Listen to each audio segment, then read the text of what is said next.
guess we can broach the theme of the Battle of Kosovo. Yes. Yet again, since our last recording was terrible. That's too bad. It was a great conversation, but it's like, you can't use it. What can you do? I guess that we can start again with the epic poems. Okay. On a short historical intro, then the epic poems, then what actually happened, and then afterwards, I guess, the imprint it left on the Serbian psyche. Yeah, because isn't that that's like one of the bigger battles as far as martial prowess and cultural prestige go, right? Because I think it's like this one, there was one before. I don't remember the name of the one that came before that one. The Battle of Maiden, and that was an embarrassment. Yeah, that one. So historically, this is what, like 1470 or something like that? No. It's like 1380. Yeah, the Battle of Kosovo is 1389. Right, okay. So from a bigger picture perspective, the Constantinople hasn't fallen yet. But I think at this point, it's kind of like reduced to like just small holdings right around Constantinople. So I think the Turks have been kind of slowly just wiping out the Byzantine Empire and kind of had them reduced to like a little chunk of land right there. So they hadn't taken Constantinople yet, but they were coming into the Balkans at this point. So the Turks gain a foothold in Europe. Right. I think sometime in the 1330s. Right. Who did they beat then? Were they beating the Byzantines, or were they actually starting to beat people that were inside the Balkans at this point? Well, that would be the Byzantines, because at that point, the Byzantines are in a death spiral. Right. Because they don't civil war, and it's completely deadly to the Eastern Roman Empire, because up to that point it was kind of working, but from that point on, it kind of completely fell apart. And while the Serbs grabbed Macedonia, the Turks grabbed Eastern Thrace. Okay, so they actually really kind of came right into contact with each other at that point then. Yes, they even had a small battle. However, the important event here is that the Serbian emperor, the main Serbian strongman, who created this huge Serbian empire consisting of Serbia and Greece, he died. Okay. Oh, he died. Okay. Yeah, that's never good. No. And no, it's not. And afterwards, he left a son, but the problem is that the son was mostly a puppet. Puppet to like the power brokers inside of Serbia, or a puppet to someone else? Inside of Serbia. Okay. The Serbian Empire basically not collapsed, but fragmented into various holdings and principalities. Yeah, that's how it goes. Yeah, you can make your own parallels with the death of Alexander the Great. Yeah. However, and even with the death of Alexander the Great and the eventual supremacy of Rome. Oh, yeah, it's pretty much a straight connection, because the Greek power waned, and then when the Romans showed up, they weren't really powerful enough to stop the Romans like at all. Exactly. So here we have a bunch of squabbling lords, barons, voivode, princes, whatever you want to call them. Right. And whatever they were called themselves. And amongst them, the most powerful was the Lord of Macedonia, by the name of Vukašin Mrnjavčević. And he ultimately decided that he wanted to eject the Turks from Europe. Oh, good luck with that. Okay, well that's a dream, certainly a goal worthy of shooting for. Yes, and ultimately he got killed along with his whole army in frankly in an embarrassing defeat. Who knows how? I don't know exactly how it happened. I think that the Ottoman sources want to emphasize that the Serbs and their mercenaries were drunk. That's possible. Right. Some kind of military rules or a night attack or whatever. It all made sense. Ultimately, both Vukašin Mrnjavčević and his brother were killed, and the Vukašin's son, which is Prince Marko or Marko the Young King, became an Ottoman vassal. Oh, that didn't work out. Okay. and he is famous in the Serbian epic poetry as this huge character who, well, he mostly fights the Turks, but not necessarily. I mean, right. He does work for the Sultan, and sometimes he beats up on Turks and whatnot. Anyways, then very little actual historical groundedness, if I could say that, in this epic, in these epic poems. Oh, right, because they went kind of like a different path from the history, but poetry is always trying to do something else different than what history is doing, anyways. So, anyways, after Vukašin was gone, we get back to your very nice concept of three kings. Oh, wow. Okay. Which is always very useful because I absolutely love it. And actually, it's also applicable here for the Serbia and the Serbian principalities at the time of Battle of Kosovo. Okay. So we have the three basic Serb principalities. The most important, or I guess the most populous, or I guess the most powerful, would be the Kingdom of Bosnia. Really? Oh, so Bosnia was pretty much under Serbian suzerain, or however they pronounce it at this point. Not under Serbian suzerainty. Actually, this Bosnian king became the king of Serbia. Oh, okay. So I got it backwards. So actually, the two other kings recognized his claim to the crown of Serbia because he was, I think, there is some the Nemanjić dynasty connection and so on and so forth. So, and he was like I guess the strongest guy in the trio. Okay. And he was recognized as also the king of Serbia. So his name is Predić, and he is relatively important for the story. Oh, absolutely. Yeah, okay. Yeah, the other guy is the ruler of the Kosovo region. Right. And his name is Vuk Branković. Vuk Branković?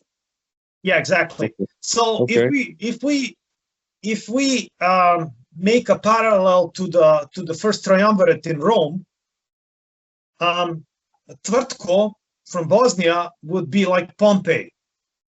Right. He has the muscle, okay? And Vuk Branković would be your Crassus type. Right. He controls Kosovo, and there are some very lucrative mines in Kosovo. Oh, yeah, it's like gold or silver, or, well, it doesn't matter, something like that probably translated directly into money. Exactly. And also, Kosovo region also includes Metohija, and Metohija is a very fertile province. But it's full of church lands. I don't know if they pay taxes, so it's iffy. But Kosovo has some very nice mines. And let's talk about the third person, who would be the, I guess, the equivalent of Caesar as the most important man in this trio of kings. He is named Prince Lazar. And what is he prince of? Moravian Serbia. Oh, okay. Yeah, this is kind of like the big deal then. Okay. So this is the inner Serbia between Belgrade and Kosovo. Right. Basically, I mean, it's kind of like the Serbian homeland, but I mean, there's a lot of discussion to be had about whether Kosovo fits in there or not. But like this area is pretty much considered the usual Serbian fatherland, I guess, or whatever you call it, the main Serbian area. Yeah. It's close enough. This guy has the art of diplomacy, and he has a lot of daughters. Right, I forgot about that. So this guy's actually really savvy because he knows how to work the system. Okay. Yeah. So he has a lot of daughters, and he gives one daughter to Vuk Branković as a wife, and he gives another daughter to a Hungarian nobleman to have some backing in Hungary, which was a huge deal back then. Oh my gosh, yeah. Yeah, Hungary is a huge deal compared, well, in terms of the Serbian Empire of Dusan and Hungary, I guess they would be pretty much on the same plane. However, these small principalities are nowhere close to the importance of Hungary. So it's always good to have, a good background there.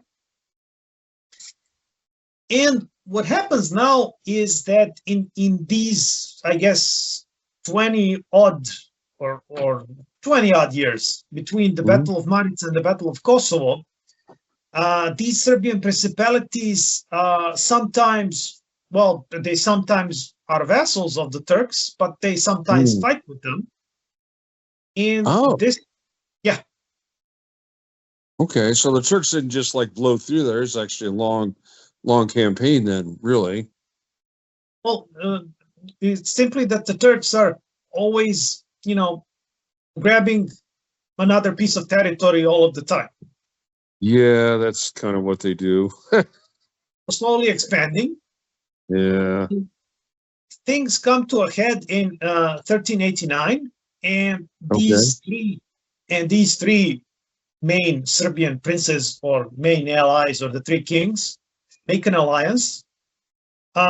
Technically, King Tvrtko is the senior one, but since Bosnia is relatively more far away than these two principalities, and Lazar has more manpower and such, basically Lazar is, in actuality, the Caesar character here. He is the main guy in the event.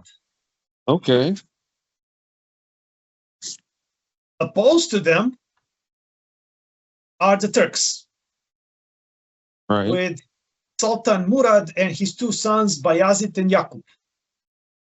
Sultan Murad? Well, that's must be Murad number one, then, I think. Yeah, he's number one. Oh, okay. And with the Sultan are his janissaries. And janissaries are actually Christian children. Yeah. Born as Christians that the Turks took and converted them to Islam and taught them, well, both to be soldiers and also doing civil service things. Interesting. I'm surprised that whole thing actually worked out, because they were pretty fearsome for quite a while, those guys. Yes. Ultimately, they became a problem, just like the Praetorians or whatever. That's almost inevitable at this point, but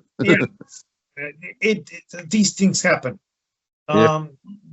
So what happens is that the Sultan controls the center, and he has his janissaries, which are professional standing army, and he has his elite sipahi, while on the either flank are his sons with the Anatolian and the Romanian troops, I guess with a lot of vassals, a lot of irregular troops, and so on and so forth. They must have really outnumbered the Serbians. It must have been probably 3-1 or something, I would guess. According to some sources, it's 25,000 Serbians as opposed to 40,000 Turks. Oh, which seems a lot. Yeah, but it's pretty unforgiving terrain there, so the Serbians have an advantage on the terrain side. Yeah, but that seems a lot in terms of just the number of troops. Yeah, Because, it does, especially in that area. yeah, if you have the Battle of Agincourt with half of those troops and France is participating, which is notoriously populous and huge, Yeah. then I guess, I mean, it might be that the numbers are slightly there inflated for the Battle of Kosovo, but you never know, honestly. Yeah, it's not really the point. There's a Yeah, you never battle and know. Turks have more troops. Yeah, in any case, the Turks should have more troops, Right, unless okay. you're looking at Turkish sources. Oh, you mean the Turks have less troops than their sources? As far as I recall, looking at some Turkish YouTube show, which I don't want to go into that. Anyways. Oh, okay. Fair enough. I learned my Anyways, lesson by researching battles in these areas. You have to consult multiple books before you can kind of tell a story. So, yeah. So actually, we up to a point know what happened at the battle, and after that point, we don't have any clue what happened and how it happened. Okay.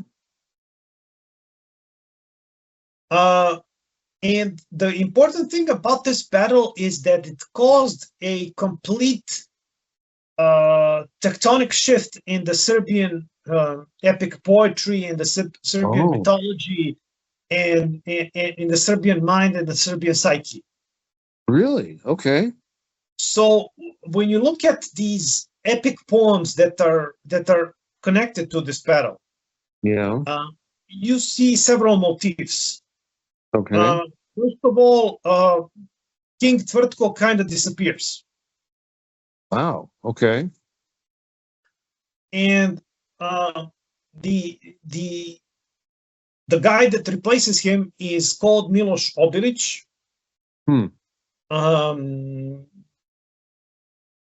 which is possibly a historical person, probably not, whatever. Okay. Yeah. Matter. And he's the great hero of the story. Okay. Prince Lazar is I guess advanced into an Emperor Lazar. Okay. And Vuk Branković is the big traitor. Oh, there's a traitor story. Okay. Because ultimately this is a doom. The Serb army is doomed. They are doomed to fail. The heroes are going to fall. The traitor is going to live. Yeah. But this doesn't mean that the heroes will. The heroes know they will fall, but they still go into the battle, and they still fight to the last, and they fall heroically. Okay, that's kind of how you want to die. Ideally, you want to die a hero. Yes, but the interesting thing is that this is one of the motifs. The other motif, as I said, is treason. And third motif is that Prince Lazar consciously decides for the kingdom of heaven as opposed to kingdom on earth. Oh, wow. Okay, that really changes what you do on the battlefield then. Yes, exactly, because as the poem says, if you decide to have the kingdom on earth, then prepare your army. You will be the Lord among men, but you will not get into the kingdom of heaven. Yeah, probably not, because usually you got to do nasty things to stay Lord. So yeah, they kind of go opposite each other. You're not really benevolent normally. If you want to go to the kingdom of heaven, then you need to neglect the earthly part and build a church and consecrate it and everything. And stay as a hero, you will receive the kingdom of heaven. I see. Now, okay. But this is the story that we got from the Serbian epic poetry that was compiled in the 19th century. Okay. So who won in the Who won in the poetry? I guess we're getting to that point. Who? Who won in the poem? Who won the battle? The Turks definitely won. Oh, then it was a blowout. I guess that's not, well. Anytime there's treachery involved, it's usually kind of catastrophic for the other side, or Yeah, it's catastrophic for the defenders in this case. Yeah, but they cut off a lot of Turks before that. Oh, so it wasn't. When did he actually turn coat? Like during the battle, I guess, not before the battle. Like during the battle, I'm assuming. During the battle, assuming. Oh, okay. If I remember the poetry correctly, he saved his troops from the battle, and he left Lazar to die and Miloš to die. But they went out guns blazing. They died. Yeah. Yeah. And then we get it. This poetry, which is remembered, had a strong imprint on the Serbian psyche. Yeah, now that's what I'm curious about. Is what was the effect that came out of this? Oh, well, I guess that we can discuss the effect at the end of this. Oh, okay, all right, that's fine. At the end of this, I guess discussion, because it's very interesting. It does make sense, although some of the technical details are wrong. Some of the major important details are, I guess, right. Historically now, history seems to, actually the poetry seems to have, up to a large extent, inverted the history. Really? Okay. Because what happens is, the battle commences, and the Serbs, in the good European tradition, start with the heavy cavalry charge. Yeah, that seems about normal fare for those days. Yeah. And this charge is brutal. I'm guessing it didn't work very well. Oh, actually, it completely crushed the Turkish left flank. Oh, okay. So the Serbian right flank completely devastated the Turks on their left flank. Wow. And okay. Who would you know who was leading the Serbian right flank? It's our epic poetry traitor Vuk Branković. Yeah. Oh my gosh. Oh, so he actually lit into the Turks, and then he turned coat. Then he turned sides. Well, having in mind how many Turks he killed, I'm kind of not buying that. I can see that. Yeah. He was too busy killing Turks and their vassals. Right, because the whole point of being a turncoat is you don't fight at all. You kind of want to avoid fighting. You don't want to like fight and then switch sides. That's kind of silly. Yeah. We know that this happened. Okay. Also, what we know what happened is somebody from the Serbs killed Sultan Murad. Oh. Wow, okay. That's a big deal. And Prince Lazar was also captured, and he was put to death. So the only leader that actually survived the battle was the turncoat. No, because you have also the voivode named right. who is the Bosnian leader. Okay, yeah, I missed one. Okay. Yeah, and on the Turk side, there are the two brothers. Bayazid killed Jakub, and so you have only Bayazid that's going to inherit. And that's what we approximately know about the battle. Okay.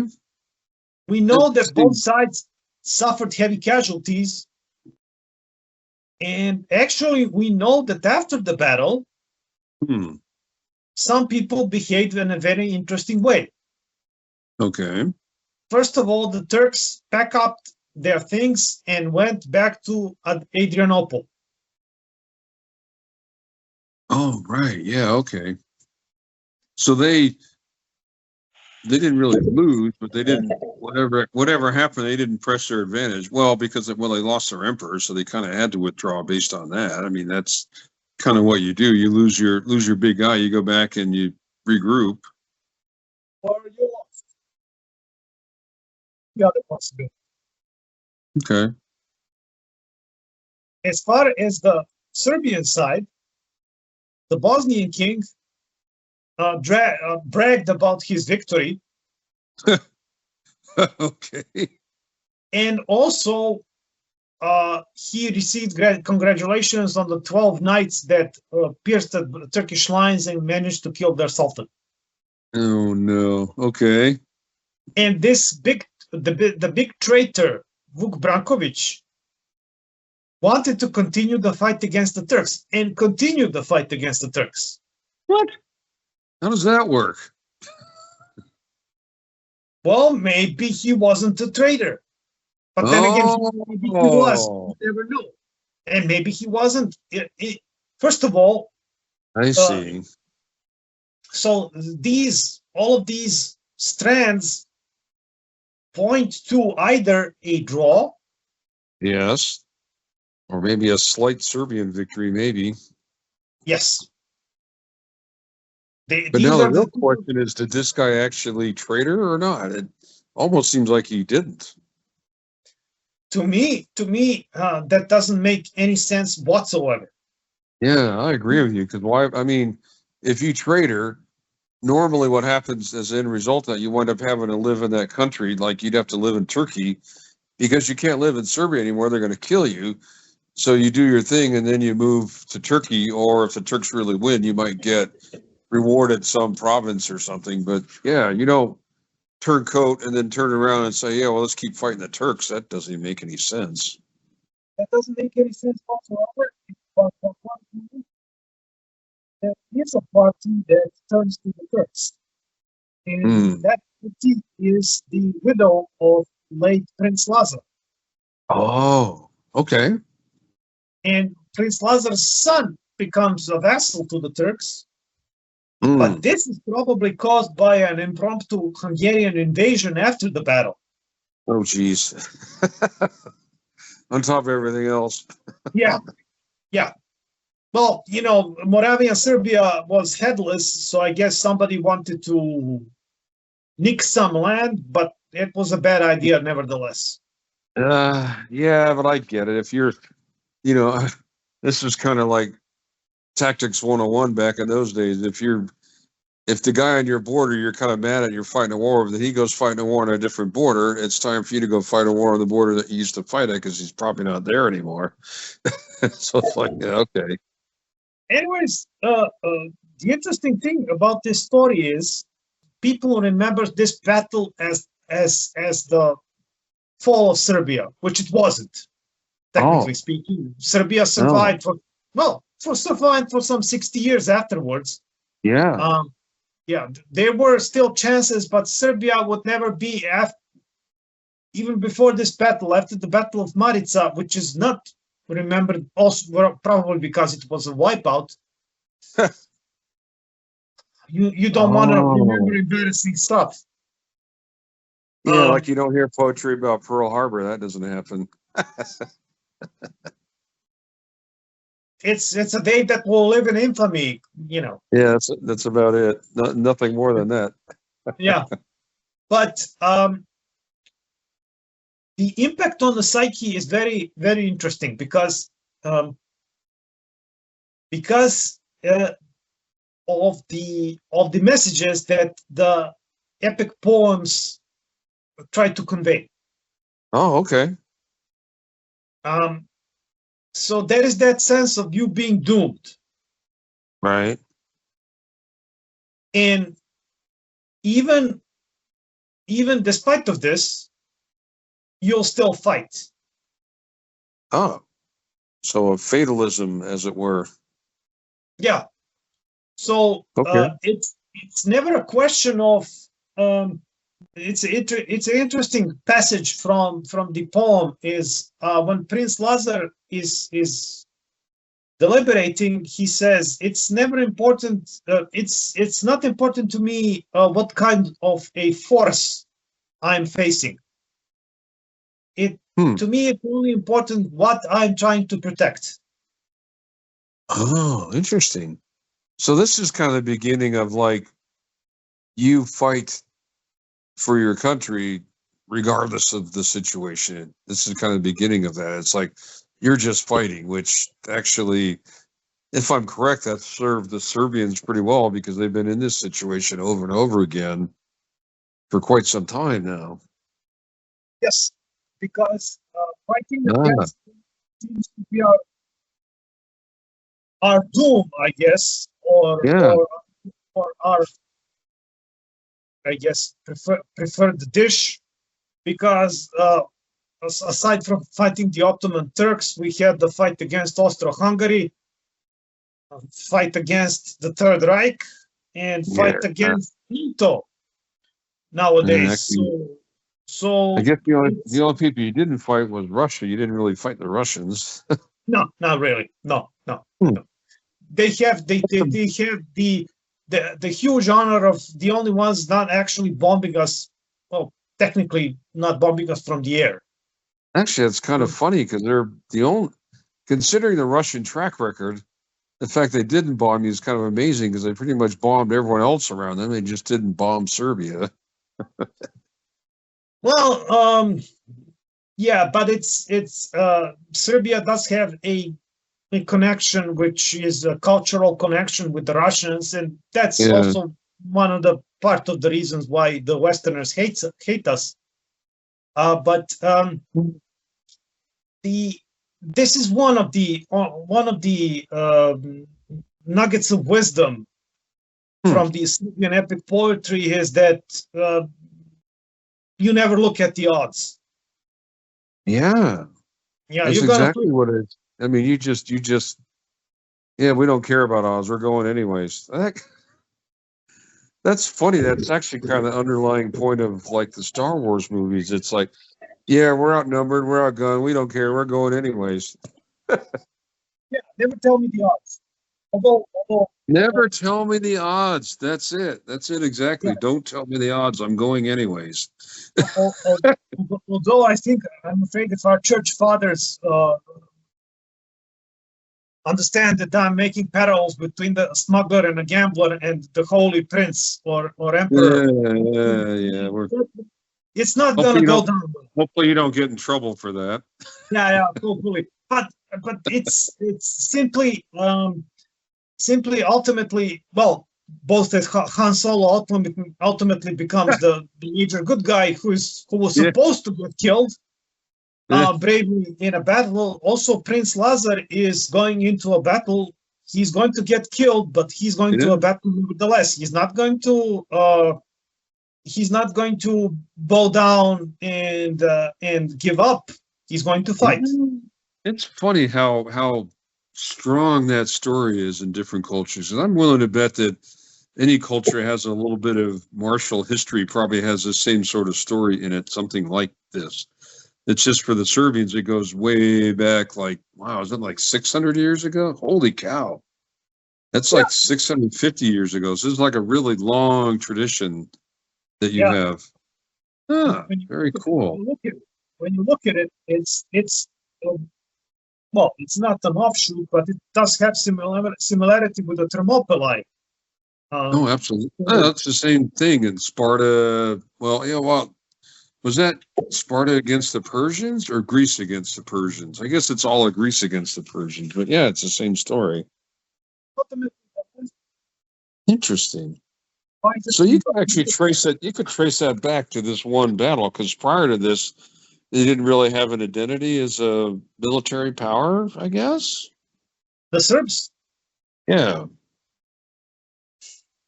I mean, this is a big deal. You've stopped the Turks for a while, and considering the Turks are like a major power for a long time, this is a big deal that you've actually stopped them for a while. It's something of a mid or a tail end of this great Serbian medieval period where the Serbs were also a relatively military powerhouse, given that they managed to defeat both the Bulgarians and the Eastern Romans. Wow, actually, that's a big deal too, because Eastern Romans were the big boy on the block back then too. Not really, but by that time it was over. By that Well, time, I'm trying to think. Oh, well, I don't know how far the Eastern Romans got into the Balkans. I'm assuming they were sitting in Romania at some point. Did they actually control Serbia at some point? Yeah, sure, of course, at some early point. But anyways, in order to get back to these traditions, so there is this one tradition of you're going to fight for your freedom and you're not going to give up regardless, which obviously has its, well, it has its good sides, it can have its bad sides. Right. Also you have the